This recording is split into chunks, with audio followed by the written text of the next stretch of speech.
आज हम बात करेंगे आज से 53 साल पहले बने एक देश की, जो पहले पाकिस्तान का हिस्सा हुआ करता था, जिसका नाम है बांग्लादेश। वही बांग्लादेश जो अपनी आज़ादी से आज तक संघर्ष ही झेल रहा है। वैसे तो बांग्लादेश इंडिपेंडेंट नेशन 1971 में ही बन गया था, बट इस देश को बहुत सी डिफ़िकल्टीज़ का सामना भी करना पड़ा, जैसे कि हर न्यूली इंडिपेंडेंट नेशन को करना पड़ता है। हम इस वीडियो में कन्फ्लिक्ट ऑफ बांग्लादेश की बात करेंगे एंड ये वीडियो नॉलेज से भरी और अनबाइस्ड होने वाली है।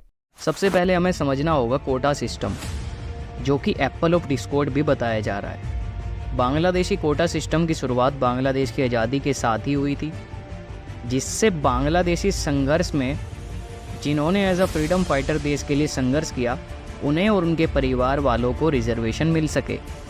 हालांकि जो कोटा सिस्टम 1972 यानी आज़ादी के बाद सिर्फ 10% था, वो साल दर साल बढ़ता गया।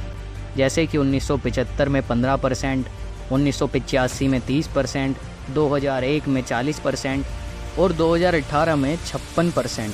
बट 2018 वही साल था जिसमें एक मैसिव प्रोटेस्ट हमें कोटा सिस्टम के अगेंस्ट देखने को मिला।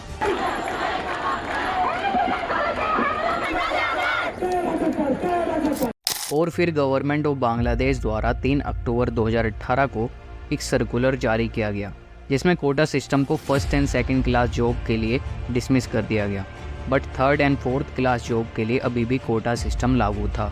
और अगर कोई भी कैंडिडेट जो कि इस कोटा सिस्टम से आता है और वो फॉर्म ही ना भरे, तो उसकी जगह जनरल कैंडिडेट को प्रायोरिटी दी जानी थी।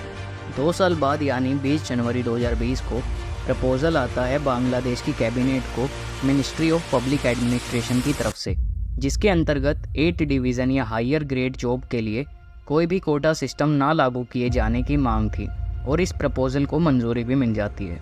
इसलिए देखा जाए तो 2018 वाले बांग्लादेशी प्रोटेस्ट का असर गवर्नमेंट पर दिखा और उन्होंने कई हद तक कोटा सिस्टम को ख़त्म कर दिया। और जहां मेरिट लिस्ट कोटा पर बेस्ड थी, अब वो मेरिट लिस्ट स्टूडेंट्स की परफॉर्मेंस पर बेस्ड होने लगी। पर अब आपके दिमाग में एक सवाल आ रहा होगा, अगर अब सब सही ही हो गया था तो 2024 में फिर से कोटा सिस्टम को लेके प्रोटेस्ट क्यों हुआ? बट वेट, पिक्चर स्टार्ट ही अभी होगी। 2018 वाले गवर्नमेंट के फैसले को खारिज करते हुए सुप्रीम कोर्ट ऑफ बांग्लादेश ने फिर से कोटा सिस्टम को लागू कर दिया, और अब की बार इसकी परसेंटेज 30% थी। और इस फैसले के बाद से ही बांग्लादेशी स्टूडेंट्स ने जुलाई 2024 से कोटा सिस्टम के अगेंस्ट प्रोटेस्ट को स्टार्ट किया। पर क्या ये प्रोटेस्ट सिर्फ कोटा सिस्टम के अगेंस्ट था?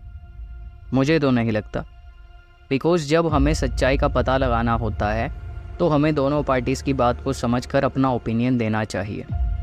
इसलिए मैंने इस वीडियो को बनाने से पहले उन न्यूज़ चैनल्स की रिपोर्ट भी देखी जिनके अकॉर्डिंग ये कन्फ्लिक्ट ना होकर हिंदू मुस्लिम युद्ध था, और उन चैनल को भी देखा जो स्टूडेंट्स की ओपिनियन को बता रहे थे।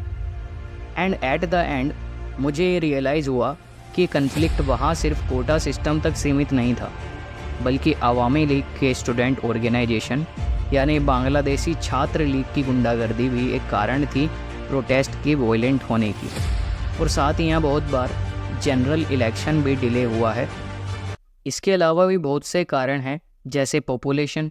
इस देश की पॉपुलेशन रसिया और पाकिस्तान से भी ज़्यादा है, तो जब यहाँ ओवर पॉपुलेशन है और रिसोर्सेज अच्छे से डिस्ट्रीब्यूट ही नहीं हो पाएंगे, तो डिस्प्यूट होना तो तय ही है। सबसे बड़ी और हाईलाइट रहने वाली बात जो इंडियन मीडिया ने स्प्रेड की, वो थी कि वहाँ के दंगों में हिंदू खतरे में है, और ये Twitter and other social media platforms पर ट्रेंड भी करा, #all ice on Bangladeshi Hindu. BBC Hindi में मैंने एक आर्टिकल देखा जिसमें बांग्लादेश से आए भारतीय स्टूडेंट्स से पूछा गया कि वहाँ कैसे हालात हैं, जिसमें मेघालय के रहने वाले सृजन सेन कहते हैं कि बाहर स्थिति ख़राब थी, बट हमारे कॉलेज में हालात सही थे और हमारे सीनियर्स ने हमें बाहर जाने से मना करा था। वहीं असम के रहने वाले राहुल बताते हैं कि हम महीने भर पहले बांग्लादेश गए थे, हम हॉस्टल में सुरक्षित थे और वहाँ हमें खाने पीने को भी मिल रहा था। और ये 2 ही एग्जाम्पल नहीं हैं, बल्कि ऐसे कितने ही लोग हैं जो अपने घर सही सलामत पहुँचे हैं, क्योंकि आखिरकार ये कन्फ्लिक्ट सिर्फ और सिर्फ वहाँ के सिस्टम को लेकर था, ना कि किसी कम्युनिटी के लिए।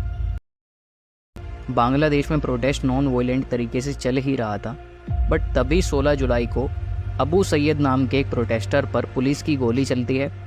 इस समय अबू सैयद के हाथ में एक डंडा होता है, पर वो गोली लगते समय दोनों हाथ फैला लेता है। पर पुलिस की गोली चलती रहती है और हॉस्पिटल ले जाते समय 23 साल के अबू सैयद की डेथ हो जाती है।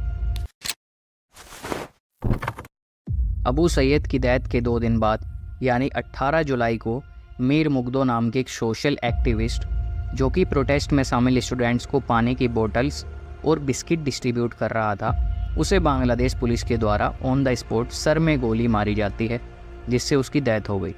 इन 2 वाक़यों के अलावा भी बहुत से स्टूडेंट्स की डेथ और एक्स पीएम शेख हसीना का जुलाई 14 को दिया हुआ रज़ाकार वाला स्टेटमेंट बहुत बड़ा कारण था बांग्लादेश में प्रोटेस्ट के वॉयलेंट होने का।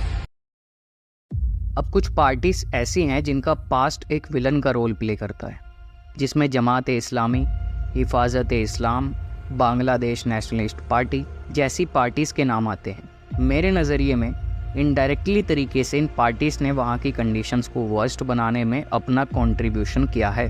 और जितनी भी प्रोटेस्ट के अलावा हमें अनवांटेड एक्टिविटीज़ देखने को मिली हैं, जैसे माइनॉरिटीज़ के रिलीजियस प्लेस का टूटना, ये सब इन्हीं के काम है। May be, I am not sure, क्योंकि मैं वहाँ का सिटीज़न नहीं हूँ। तो जितने भी फैक्ट्स मैंने आपको इस वीडियो में बताए वो सिर्फ मेरी रिसर्च पर बेस्ड है।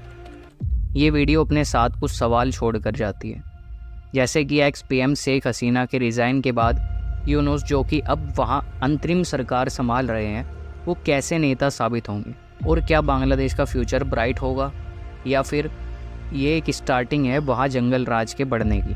खैर, ये तो समय बताएगा। इस वीडियो में इतना ही, मिलते हैं अगली वीडियो में।